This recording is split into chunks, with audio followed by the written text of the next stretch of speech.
नमस्कार, आप देख रहे हैं बोलते हैं हिंदुस्तान और मैं हूं अंकित राज। ये लखनऊ मध्य की सीट है और यहाँ से जो समाजवादी पार्टी के प्रत्याशी हैं हमारे साथ हैं, हम उनसे बातचीत करेंगे कि अभी यहाँ पे किन चीज़ों को लेके ये घूम रहे हैं और क्या माहौल लग रहा है। कैसा अभी आप लोग मतदान लगभग आधा हो चुका है, क्या माहौल लग रहा है आप लोग? देखिए, पिछले 5 वर्षों से जनता बुरी तरह परेशान रही है। जनता पर जुल्म, अत्याचार और अन्याय हुआ है। लगातार महंगाई बढ़ी है, बेरोजगारी बढ़ी है, अपराध बढ़े हैं, जनता का जीवन दुभर हो गया है और सब वर्ग के लोग परेशान हुए हैं। इसलिए जनता परिवर्तन और बदलाव करना चाहती है। जनता कई सालों से इस समय का इंतजार कर रही थी। आज वो दिन आया और जनता ने अपना फैसला कर लिया है। लगातार इस जनता के ऊपर प्रदेश की सरकार ने जुल्म करने का काम किया है और जनता हर एक जुल्म का हिसाब लेने का काम कर रही है। भारतीय जनता पार्टी की सरकार सारे मोर्चों पर फेल हो गई है। इसका प्रमाण यही है कि इस क्षेत्र का विधायक जो 5 साल से लगातार प्रदेश सरकार का कैबिनेट मंत्री है और जिस क्षेत्र में प्रदेश का मुख्यमंत्री रहता है, जिस क्षेत्र में मुख्यमंत्री का कार्यालय है, जहां बीजेपी का मुख्यालय है, वहां का विधायक चुनाव में हार की डर से लखनऊ मत क्षेत्र छोड़ करके लखनऊ कैंट चला गया, जो अपने आप प्रमाण इस बात का है कि भारतीय जनता पार्टी ने कहीं कोई विकास का काम नहीं किया है, केवल झूठ बोलने का काम किया है। जनता के पैसे को केवल नाम बदलने में खर्च करने का काम किया। इसलिए अब जनता मन बना चुकी है, परिवर्तन और बदलाव होगा।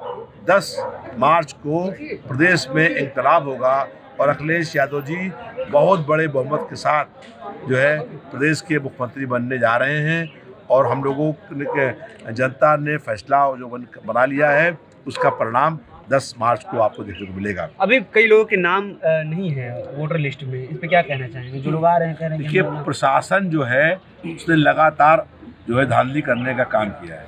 प्रशासन निष्पक्ष नहीं है यहाँ का और प्रशासन का तमाम तरह दबाव है, लेकिन उसके बाद भी जनता हम लोगों के साथ में है और इसीलिए हमारा नारा है 85% हमारा है, 15 में बंटवारा है। 85% वो लोग हैं जिनके ऊपर जुल्म, अन्याय, अत्याचार, जिनके ऊपर व्यापार ठप हो गए हैं, जो दलित हैं, शोषित हैं, कमज़ोर वर्ग के लोग हैं, पिछड़े वर्ग के लोग हैं, अल्पसंख्यक हैं और सामान्य वर्ग के गरीब लोग हैं। ये हम लोगों के साथ हैं और 15% वो लोग हैं जिन्होंने लोगों का हक छीनने का काम किया है। अब भारतीय जनता पार्टी प्रत्याशी हैं, आपको मालूम होगा कि उनके गोदाम में एफसीआई ने छापा डाला और जो जनता को बंटने वाला अनाज था वो उनके बर्बाद हुआ। इससे बड़ा कोई गुनाह और पाप नहीं है कि जो गरीब आदमी का खाना राशन बंटना है, उस राशन को गायब करके गोदाम में रख करके उसको बेचने का वो काम कर रहे थे। तो भारतीय जनता पार्टी के अंदर बलात्कारी हैं।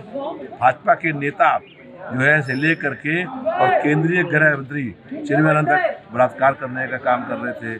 सुप्रीम कोर्ट पे एसआईटी जांच हुई, आदेश हुए, तब चिदंबरम गिरफ्तार हुए। भारतीय जनता पार्टी के जो नेता हैं हत्या करने का काम कर रहे थे। यहाँ तक कि केंद्र के गृह राज्य मंत्री की गाड़ी से उनका बेटा 5 किसानों की हत्या करने का दोषी जिम्मेदार है।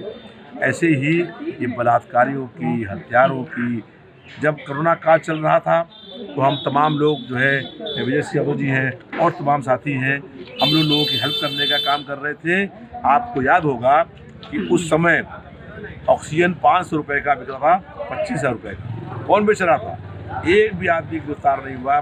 में सब भाजपा के नेता जब हम लोगों को ऑक्सीजन देने का काम कर रहे थे तो वो ऑक्सीजन ब्लैक करने का काम कर रहे थे। जब हम लोग अस्पताल रहने का काम कर रहे थे, बेड रहने का काम कर रहे थे, आईसीयू में बेड, उस समय उनके नेता भाजपा के इंजेक्शन का ब्लैक करने का काम कर रहे थे और इसी कारण से एक भी आदमी गिरफ्तार नहीं हुआ।